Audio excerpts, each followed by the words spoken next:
木別果美國係2014年都攞翻嚟做研究到嘅，叫做 Superfood 啦。長期飲落去啊，你會發覺啊，你嘅血液係會越嚟越乾淨嘅，對遠視近視非常之好啦，眼睛模糊啦，同埋黑眼圈啦，成日有紅血絲嘅。你飲咗落去1個小時入邊，你可以睇得到佢個變化。試飲一下先。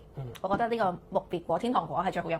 佢咁樣飲啊，係會補充每日嘅維生素嘅。譬如而家你感覺下佢發熱氣啊，就今日連隨飲2杯落去，1個小時入邊佢就會清呢一樣。即刻 calm down 咗，好似幫你排咗毒咁樣，感覺上成個人咧好似輕啲、精神啲。第一，佢入邊有藍莓嘅花青素，670倍喺入邊嘅，佢個抗氧化係好高嘅，佢係幫助腦部發育嘅，預防成年人咧老人痴呆症。你要食多啲花青素嘅，因為人體入邊大部分都係要提取污嘅。花青素對我哋嘅眼睛嘅晶片係好好嘅。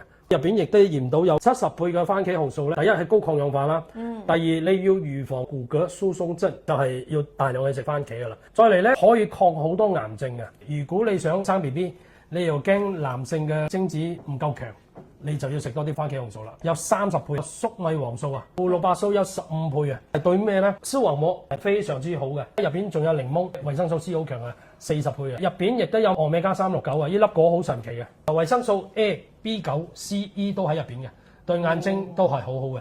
仲有一樣嘢咧就係輔酶 Q10。其實人體咧未去到30歲啦，會製造好多輔酶嘅。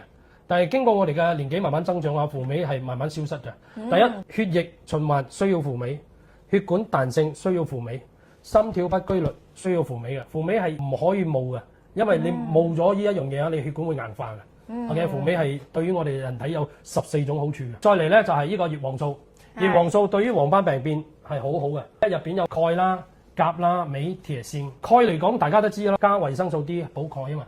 但係有啲人買咗維生素 D 加嗰個鈣片食嚟食去食唔到嘅，點解？佢身體缺多2樣嘢，一個係鉀，一個係鎂。但係鎂嚟講，佢可以清除我哋嘅